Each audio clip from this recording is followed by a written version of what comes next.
صل على رسوله الكريم. أما بعد فأعوذ بالله من الشيطان الرجيم. بسم الله الرحمن الرحيم. شهر رمضان الذي أنزل فيه القرآن ومن شهد منكم الشهر فليصم.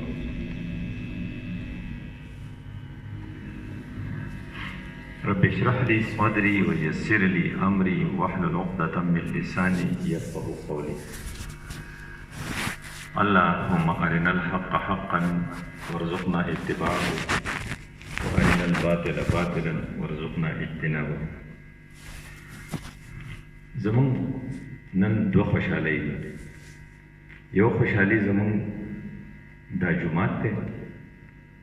زما تقریبا 30 سال نه به زه په دې لارې تلم راتلم ډګر هسپتال ته. دې آبادۍ ته چې ما کتل ما به چېرته د ښکلې جامع مسجد وی جمعې مونځ پکې دوی کولی. بیا چې کله بختي بادر باچا دې راغله او دې ما په هغې جومات کې ولید جمعې په ورځ باندې، نو ما ته افسوس غوندې وشو. ما ورته چې خپل جومات به یې درته چېرته دا ظفر دی چې به یو خوا بل خوا تلل راتلل.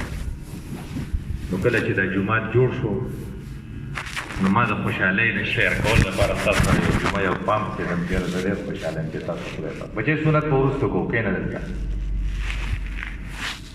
دلته به نږدې راځئ، لرې به نه کښېنئ. نو یو جومات تاسو به مخې ته راشئ. دویم نمبر دا چې ایز ا ډاکټر زه په دې پوهېدم چې یاره بختي بادر باچا ته څومره تکلیف دی، نو ما چې یاره دا تکلیف د رفع کولو دپاره په ډېر غټ کار اپریشن ډېر ګران کار وي. بیا د زړه اپریشن چې دا د وکړې چې وی کو او بیا کوم تکلیف و دته ما چې یاره موږ چېرته په ګټو ونه ولي چې دا خو تاسو راته خو الله تعالی خیر کو. ما ته د رسول الله صلی الله علیه وسلم اکثر خبره چې دلته کېږي نو هغه راته رایاد شي. نو چې کله خیبر فتح شو، خیبر رسول الله صلی الله علیه وسلم یو نږدې رشته دار چې د حضرت د تره زویم و او هغه د هجرت یې چېرته کړی و، نو هغه هم په ورځ راغی د هغه نه جعفر رضی الله عنه. نو رسول الله صلی الله علیه وسلم دا الفاظ ډېر خواږه وویل. زه خیبر فتح شوم، وی زه نن ډېر خوشحاله یم. نه پوهېږم چې په خیبر ډېر خوشحاله یم که په جعفر ډېر خوشحاله یم. ابي خیبر ام بجعفر.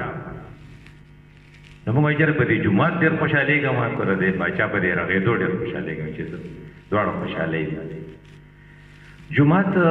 دوه مقصد دی او دوه حیثیت دی چې دې باندې لږ تاسو ذهن کې دی. یو دا دې ته وایي حسي حیثیت چې کوم فیل کېږي محسوسېږي. د دې دیوالونه دي، د دې دا ماربلې دي او د دې دا رنګ روغن دی، حسي حیثیت. دویم د دې جومات معنوي حیثیت دی. معنوي حیثیت دا چې په دې کې مونځي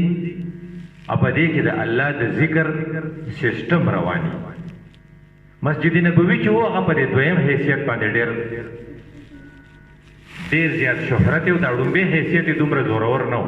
ځکه خو څه ګټې د یو بل د پاسه کېښودې او رسول الله صلی الله علیه وسلم پکې په خپله حصه واخېسته. د پاسه یې وله د کجورو چت جوړ کړو او چې باران به شنو راڅڅېده به دا لینټرې مینټرې په وخت کې نه وي. خو دا بل حیثیت ډېر زیات مضبوط و چې پای کې د الله ذکر او د صلات نظام د شاګردانو د اصحاب صفه او سبق دا دومره معیاري او دومره سټینډرډ و چې د هغې د برکته د سن نه والا د سپۍ نه پورې اوس جوماتونه رخ شوي. دا اوسني جوماتونه چې دي دا د مسجد نبوي برکت دی. نو چې کله ستا په جومات کې تعلیم تعلم د مانسولات نظام او د ذکر نظام سټینډرډ او ډېري، نو ستا جومات ډېر زیات کامیاب دی. ورسره که دا کړکۍ او دروازې او شیشې او رنګ روغني نو ښه خبره ده که نه، نو دومره ضروري نه دي. نو چې ستا زیات زور په دي چې په جومات کې د تعلیم تعلم د دې امام د دې خطیب دا څنګه خلق دی دې چې خبرې کوي نو چې دې کمې خبرې کوي د قرآن او د حدیث کې کو خپلې قصې وایي او دا خلق چې دی دې د خبرو شوقیان دی د اورېدو که نه دی. که فرض که دا دواړه خبرې وایي د یو محلې د هدایت سټینډرډ ته معیار معلومې نو څنګه به معلومېږي؟ وایي چې په کوم جومات کې د جمعې په مانځه کې څومره ګڼئ، که دومره ګڼه د سهار په مانځه کې ته پوه چې دا ټول جومات دا ټوله محله په هدایت ده. خو اسانه خبره ده، دا یو ټیسټ دی چېرې د دې خلکو د سار په مانځه کې څومره خلک دي. په جومات کې به معلم چې څوک دعوت ورکوي، که هغه تقریر والی که هغه خطیب وي، د هغه به دا ذمواري چې هغه به خلکو ته خبرې کوي. نو یو قرآن ورته کورس ښوولی دی، یتلو علیهم آیاته، تلاوت به کوي. نو تلاوت زما ستا او د استاذ او د مقرر او د خطیب ټیک پکار دی. دویم ویزکیهم، په دې خلکو کې چې کومې کمزورۍ وي که نه، په خوږه خوږه به یې لرې کوي. لکه یو سړي په زوره خبرې وکړې ورته وایي چې زوره خبرې په جومات کې نه دي پکار. یو سړی په جومات کې غرمو ته ناست دی، نو پتا چېرې غرمو ته مه کښېنه، راځه خبرو ته غوږ کښېږده. دا د دې خلکو یا یو سړی دروغ وایي، د هغې نه یې پاکې. ویزکیهم، چې په چا کې کمې کمزورۍ وي چې دا کمزورۍ نه یې سړی پاک کوي. دو شو. دریم ویعلمهم الکتابه، دا کوم آیاتونه چې ویلي دي په ترجمه یې پوه کوي چې ته حلال څه ته وایي او حرام څه ته وایي. په مانځه کې فرض څومره دي، سنت څومره دي، مونځ به په کومه طریقه کې، والحکمت، او د حکمت خبرې ورته کوي، احادیث چې ورته وایي. دا څلور کورس دی: تلاوت آیات، تزکیه نفوس چې سړی د ګندۍ نګۍ نه پاکي. لکه یو سړي پرون زموږ په مخ کې ډېر غټ افسر و، نو کنځلې د خولې نه وختل. نو ما ورته یاره ته اوس 18 ګریډ ته رسېدلی یا 19 ګریډ ته، نو ستا سره کنځل مزه نه کوي، دا کم ټکی چې ته ووي دا خوند نه کوي، دې ته تزکیه وایي. نو هغه ما ته وایي یاره دا زه د فلاني سره کښېنم پاسم د هغه اثر دی راوړه، د هغه خوله سپکه ده. تزکیه دې ته وایي چې د خپلو ملګرو غلطۍ چې دي هغه ته په خوږه خوږه د هغو نه لرې کړې. دې وجې نه وایي چې المؤمن مرآت المؤمن، یو مؤمن د بل مؤمن شیشه ده. او شیشې کې دا فایدې چې ته شیشې ته وګورې، نو که ستا په پوزه داغي، نو شیشه تا ته وایي چې په پوزه دې داغ دی، نو زر یې لرې کړه. خو شیشه چېرته دا چل نه کوي چې یو داغ ته دوه وایي، او شیشه چېرته بار د خلکو ته ویناګانې نه کوي چې فلاني په مخ خو داغ دی. او شیشه چې د مخې نه لرې کوي، جو بس بیا هغه داغ ختم شي. نو څنګه چې مؤمن شیشه کار کوي، داسې به د مؤمن سره مؤمن کار کوي. نو هغه وایي چېرې فلانی ډېر کنځل کوي، نو د دې وجې نه زما د عادت جوړ شوی دی. نو یزکیهم دې ته وایي چې د خپلو ملګرو اصلاح وکړي. اشرف علي تنوي رحمت الله علیه وایي چې د ښه سړي نښې څلور دي: یو علم چې په خبره پوهېږي، یو عمل چې په هغې خپله خبره باندې چې په کوم پوهېږي په هغې په خپله عمل کوي، او نمبر 3 طلب علم، چې په علم په زده کولو د ځان بد نه ښکاري. لکه دې سره چې ډېر غټ مولا یم، زه به تبلیغي ته کښېنم، نه به خبرې کوي، نه ما به ته غوږ ایښی، نه داسې نه وایي. وایي که هغه تبلیغي نصاب څه درس کوي، دی هغې ته هم کښېني. وایي دا ټیک ته دا سادهګان دي یا دا ناپوه دي، خو دې د الله په لار کې راوتي دي. نو د دې په دې خبرو کې بعضې وخت داسې ضروري خبر راشي، عمال هم نه راځي. او دې کله کله سړی داسې په اسانه کې پوه کړي چې سړی پې بل یو مولا یې پې نه شي پوه کولی، او د ده حوصله افزایي پکار چې دی خفه نه شي. دې ته طلب علم وایي. کوم سړی چې وي که نه چې زه ځان له د علم نه چوم، او پاله خو ځان له دومره علم دی چې زه ولې بل ته کښېنم، نو په دې کې دا صفت اوس نشته، دا طلب علم. نو اشرف علي تاني صاحب وایي چې څلور صفتونه پکې پکار دي: یو دا چې سړی په خپله پوهېږي، بل دا چې سړی په هغې خپله پوه باندې عمل کوي، دریم دا چې په دې کې طلب د علم یې نه، چې چېرته علم والا سړی ییني چې دی به څه خبره وکړي، دی ورته غوږ دی چېرې ده نه به څه خبره ور وکړي، چې موږ پرې پوه شو او زموږ د آخرت د جوړېدو یو باعث جوړ شي. او څلورم نمبر روک ټوک کی عادت. روک ټوک دې ته وایي چې ته خپلو وړو ته نه قلارېږې، چې واړه به دې بې سره وي. لکه ستا یې وړو کې کنځل وکړل، نو چې ته روک ټوک ته پکې یي. که ستا یې وړو کې په منډه ځو، دا روډ یې کراس کوم چې په تا کې د روک ټوک صلاحیت دي، چې بچیا ته دې خوا ګوره، دې خوا ګوره، دا خو ګاډي را روان دي، دا خو روک، دا خو سړک دی. نو کم مور او کم پلار چې هغه پکې روک ټوکي نه، بچي په ادب وي. دا څلورم صفت دی.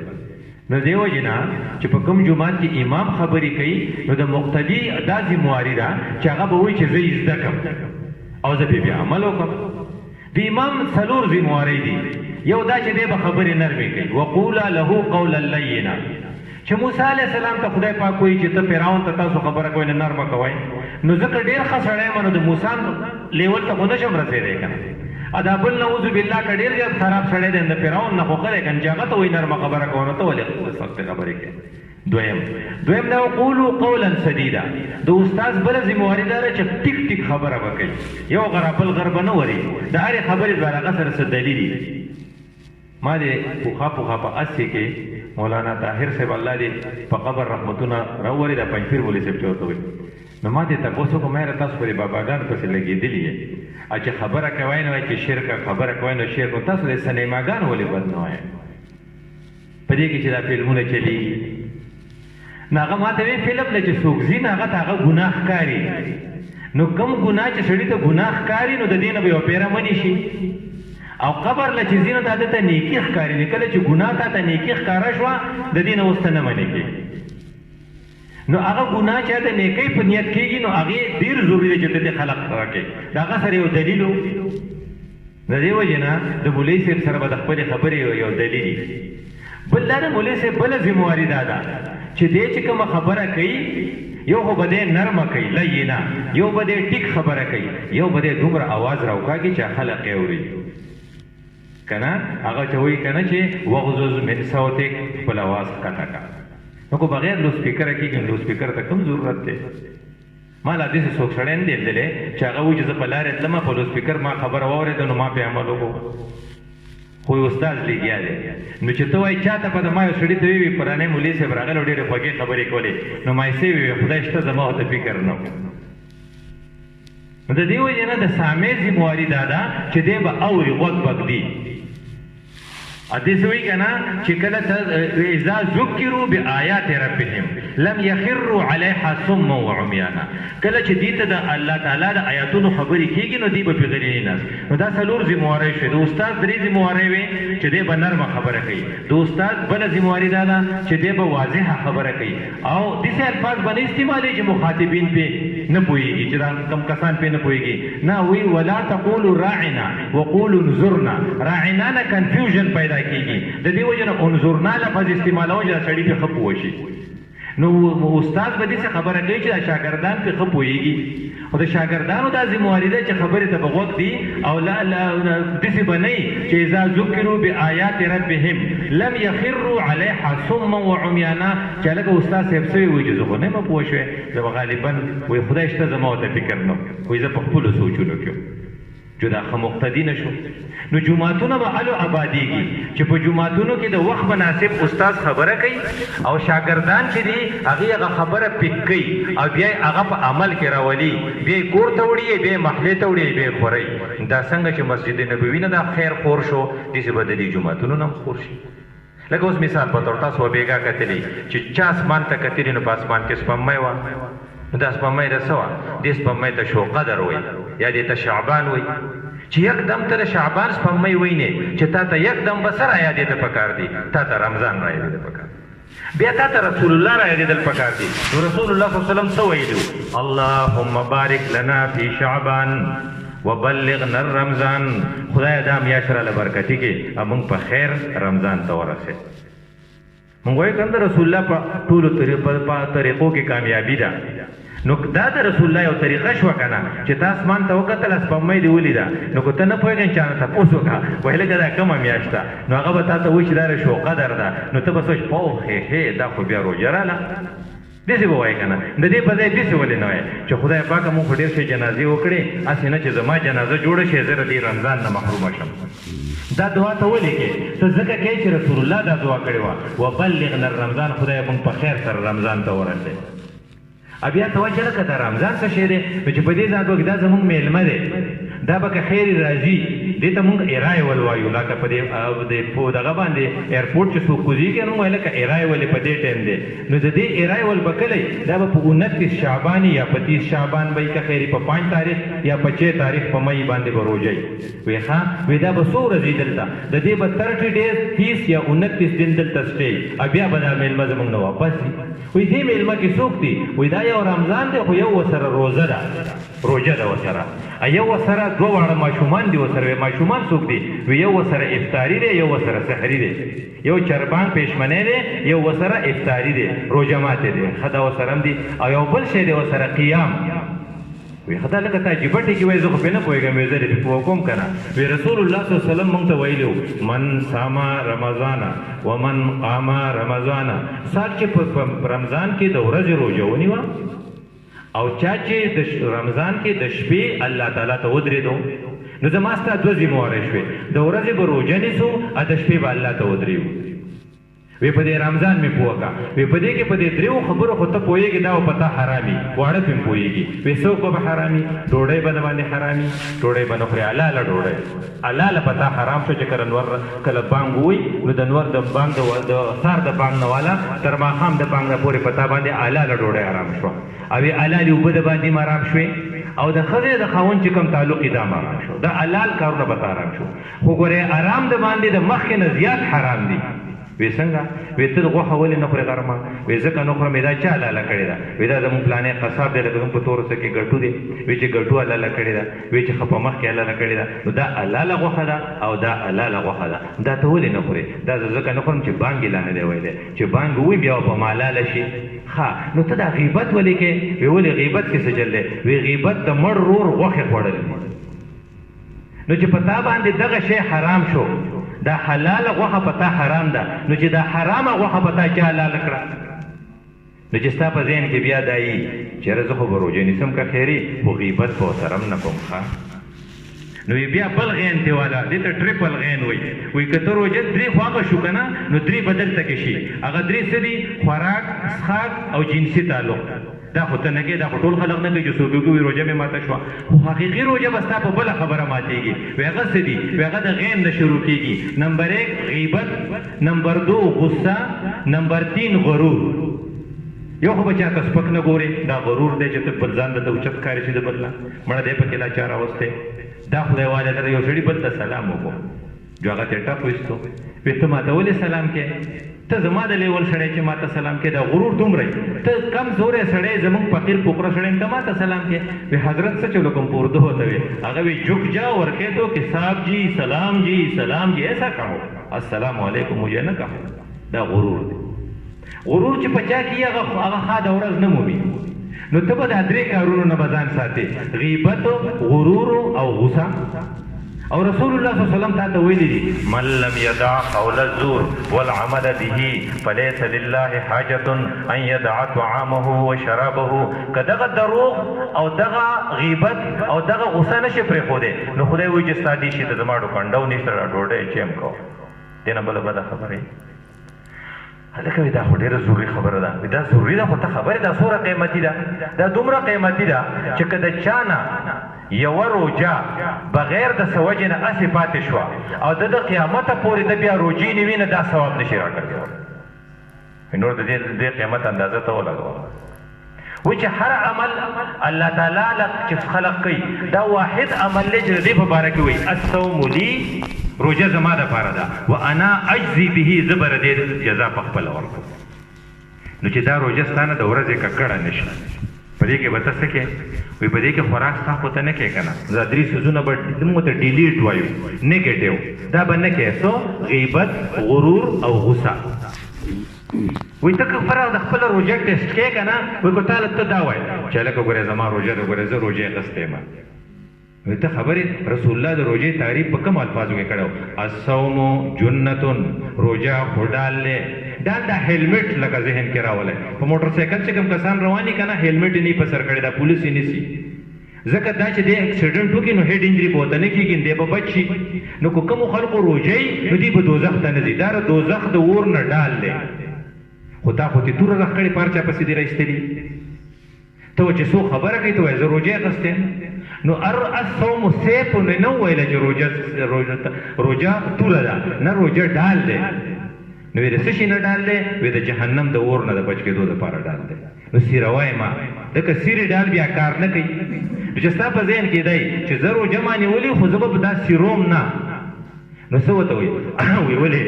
چې خلق څنګه خبرې کوي داسې جواب به وله ورکوې که نه ولې زه پښتون نه یم رسول الله خو داسې نه دی ویلي رسول الله څه ویلي وان صابه احد او جهل علیه که تا ته چا کنځل وکړل یا د چا سره جنګ جوړاو نو آسان جواب دی انی صائمون ته وله جواب ورکړه چې زما روژه ده زما روژه ده چې کله ته دا پریکټس کوې که نه نو ته به شته شي دا پریکټس دی او چې کله ته د رسول الله سپورټ علي چې ماله د خدای رسول داسې ویلي دی بیا به دله خوند درکړي زموږ یو ملګری و که نه چیس کولو دیوال ته ډډه والې وه ما ورته ویې سم کښېنه ما ته ویې مړه خو چیس کم نو ما ورته مې ته خبرې ویې څه مې ورکړه ته دا لامس کا مې رسول الله ویلي ولا آکلو متکئا ما چې ډډه والي نو زه بیا خوراک نه کوم ویې ښه ویې رسول الله یې ویلي نیغ کښېنه چې د الله په رسول ته دومره مین چې تا ته د الله د رسول له طرف نه ډایرکشن راشي نو که فرض که تا ته یو سړی سره جنګ کوي ته ورته چې انی صائمون او تا له دا پته چې دا رسول الله دې سویلین ډېر خوند به ونه کړي چې زما روژه ده حضرت علی رضی الله عنه نه ته زیات زوروري هغه د خیبر کوم ګیټ چې و که نه دا قلعه هغه په سوونو کسانو نشو لرکولی او علي رضی الله عنه بس یوازې لاړه راوچتې کو دومره خو زورور دومره ول مونږ ته څه وایو شعر د خدای ورته وایو لیکن هغه ته یو سړي کنځل وکړل نو هغه هغې بل کس ته یې دې سړي خو کنځل وکړل نو مونږ چې پښتانه یو موږ ته څه وایو چې د ده نه خو یو درز ایسته غواړي نو حضرت علي رضی الله عنه خو یې ما نه دی ویلي دا به یې ما ته نه کړي دا به بل چا ته کړي درون خلق درنې خبرې کوي نو چې کله ستا روژه نو آسان کار دی ورته وایي زما روژه او د شپې دا قیام به وایي څنګه کې وایي د قیام ابتدا د ماښام د مانځه نه ده دا به استاد صاحب وکوي قیام اللیل دی ته وایي شپه نه شپه څه وخت شروع کېږي ماښام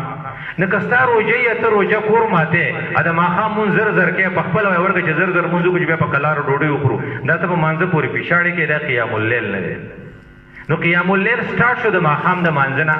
خو د دې نه مخکې یو بل عمل و هغه افطاري و او الله تعالی دعا د افطاري په وخت کې قبلوي د دې وجې نه چې ته افطاري کې روژه ماتې نو چې د ټول کور خلق یو ځای ناستي او ټولو ته ووایي چې دعا وکړي وی چاته به دعا کې یو ځان ته دعا وکړه چې خدای درته ټول ګناهونه معاف کړي او بل پاکستان ته دعا وکړه ځکه پاکستان په دې روژه کې جوړ شوی 27 رمضانو چې جوړ شوی دا پاکستان دومره دشمنان دي څنګه چې په جنگ خندق کې ټول قومونه په مدینه را مړه کړي داسې اوس ټول قومونه په پاکستان حمله کوي مودي تا ته غوسه دی نتنیاهو د اسرائیل تا ته غوسه دی او په تا ته د امریکې ټرمپ غوسه دی سعودي هم ستا ملګرتیا نه کوي نو دا جز نشو نو خدای پاک پاکستان له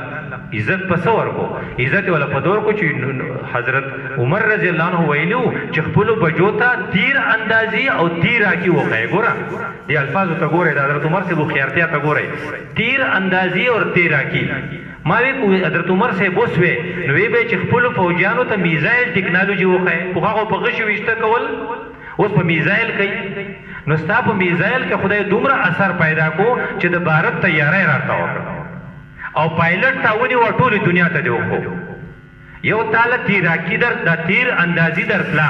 انې میزایل ټکنالوژي ته یې زده کړې وه او یو د قوم ستا سره دعا وه دلته ریوڼ دی دلته منصوره ده دلته بنوري ټاون دی دلته مجاهدین دي دلته عالمان دي دلته مدرسې دي دا ټول الله ته دعا کوي د بھارت هغه صحافي سوال جواب کړو چې په نیمه شپه کې ټول هندوان رالل او ټول کشمیریان یې وژل او زموږ د کور نه ګیر افتخار ګیلاني نومې دی زموږ د کور نه ګیر چاپېره شو یا د پاکستان خلقه د خپل پاکستان خیر غواړئ زموږ چې کومه بېعزتي د هندو د لاسه کېږي د دې نه خو بچ یې ته چې دوا کې نو پاکستان ته به دوا کې او دریم نمبر به امت ته دوا کې امت چې هر ځای دی که په بنګلادیش کې دی په بد حل دی که په میانمار کې دی په بد حل دی که په مصر کې دی په بد حل دی که په فلسطین کې دی په بد حل دی دغه د روژه ماتي وخت چې دنه قضا نه شي په دې کې دعا غواړه بیا ماښام مونځ دی وکړو نو ماسخوتن مونځ دی ماسخوتن تراویح دي من قام رمضانه تراویح به په هغې امام پسې کوي چې د هغه قرت ټیکي تما تراویح به په هغې امام پسې کوي چې هغه رکوع سجده ټیک کوي چې کله وایي چې ته وایي چې زمونږ د محلي امام چې دی په 10 منټه کې تراویح خلاصوي بل وایي زمونږ هغه تخه دی په 2 منټه کې ټولې خلاصوي دې ته بیا تراویح نه وایي دې ته قیام اللیل نه وایي د قیام اللیل اصل پیک چې دی اخري هغه تهجد دی او چونکې ته به سحري له پاسې پېشمني له نو چې ته بیا تهجد کوې وی دا تهجد څنګه وی د تهجد خوند په یو څلورو خبرو کې یو چې تنهایي چې ته یوازې نمبر 1 نمبر 2 چې ډیم لایټ چې ډیر سټرانګ لایټ نه لږ غونډه کې زیرو بلب لګېدلې ته په یو ګټ کې او نمبر 3 چې اوږده رکوع اوږده قعود اوږده قیام اوږد قرات وای او نمبر 4 چې تخپل ځان ته زاړه ګناونه رایات کې او ستا په سترګو کې وښه راشي دې ته وایي. نو چې د سحري دغه وخت نه ځار شي، ځکه په دغه وخت کې فرشته وایي چې الله سوال جواب کوي چې هل من سائل، څوک سوال کوونکی شته چې زه ولا دعا قبوله کړم، هل من مستغفر، څوک شته چې هغه مغفرت غواړي زه ولا وکړم. نو چې سحري د نم خطا نشي او افطاري د نم خطا نشي او د شپې قیام د نم خطا نشي. وی د تهجد کې څومره فایده ده، وی د تخیم کنه څلور فایدې دي پکې. وی علیکم بصیام بقیام الليل، تاسو له لازم دي چې د شپې پاسه خپل رب ته ودرېږئ. نو چې اوس پروګرام ده مړه سره په 10 بجې لاغه خبرنامه چې څو ګوري کنه یا د ټي وي ټول پروګرامونه ګوري، په دې تهجد حرام شي دی نشي کولای. کم سړی چې روزه په ټي وي ماته په ټي وي نیسي او سار مال دی هم په هغه وخت کې سکرین ان کړي، د دنه خدای پاک د دین خوان واخلي، د دین خوان دته ذوق چې نه نصیب کیږي، ځکه چې څوک د سترګو حفاظت نه کوي هغه ته عبادت خوان نه نصیب کیږي. عبادت خوان هغه خلکو ته نصیب کیږي چې د خپل سترګو حفاظت ساتي. نو چې ته کله سار پاسې مې په دې روزه کې خو پاسې کنه پېشمنی لا وای زه پېشمنی نه کوم بیا ما تړی شيږي. وای نه رسول الله ویلو چې پېشمنی کوي کو هیڅ نشي کولای، یو کجورو خره یا یو ګټو بوس کوي یا یو ګټ پیوس کوي، خو پېشمنی سنت ته حضرت ویلي دي. نو چې حضرت ویلي د دې لپاره خو پاسه کنه الله کوئی وس خو پاسه. نو چې پاسه نو تهجد وکړه. نو په دې تهجد کې به څو فائدې. نمبر 1 علیکم بقیام الليل، پتا سو باندې لازم دي چې د شپې په دغه وخت کې الله ته ودرېږئ. نو په دې کې بسې نو په دې کې به نمبر 1 ستاسو قربت لکم، قربت ستاسو الله ته ډیر نږدې شي. خدای ته نږدې کېدل غواړي، وایي چې او زه خدای ته وایي چې خدای ته نږدې کېږي نو چربان وخت یې ځکه ته په خدای پسې ګرځې، په دغه وخت کې خدای یو قسم له پتا پسې ګرځي. وایي سوچته چې زه ورته معافي وکړم دا ګرځېدل شو کنه، سوچته چې معافي غواړي زه ورته وکړم چې دغه وخت نه په ډرامه کې مس نشي یا په خبرو کې یا په نسوارو. بدقسمته سړی وایي نسوار مې اخیستې ما تعالی وایي چې بانګ وایي چې زه نسوار توکم نه په دغه وخت کې. او بل ستاسو دپاره به څه ومغفرتو سیئاتکم، وړه ګناهونه به درته ټول معاف کړي. یو به تا ته ګناهونه معاف شي، یو به ته خپل الله ته نږدې شي، او بل بس شي طالب الله دومره قوت درکې، طالب الله دومره قوت درکې چې بیا به غټ ګناه ډوکې نه. وی دا انسان نه دی د یو څو کمزوري دا وایي بیا خبره ختمو. یو انسان خوراک سره نشي ټینګولی، دې ته کانه وي ورسره پینا کا. تاسو که دا کسان مخې ته شئ نو دا شاته ځئ، تاسو را مخکې شئ دغه کسان به مونږ ته لښه کېږي. دا ځای ډک کوم. हाँ सोची जुनरी नंबर 1 खाना पीना दा इंसानी मेलानात दा तब पेट्रोल पे के खुदे सिर्फ दरिया दो. नंबर 2 सोना. नंबर 3 गपशप लगाना. सड़े तो उजरे ना बगैर सड़ी गुजारा नहीं कीगी, अकम सड़े उजरे तनरा उद्या लेवने कीगी या जुमात पकड़ ले या उजरे जैसा सर को के नहीं करना ठीक सो उजाओ खाना पीना. नंबर 2 सोना. नंबर 3 गपशप लगाना. नंबर 4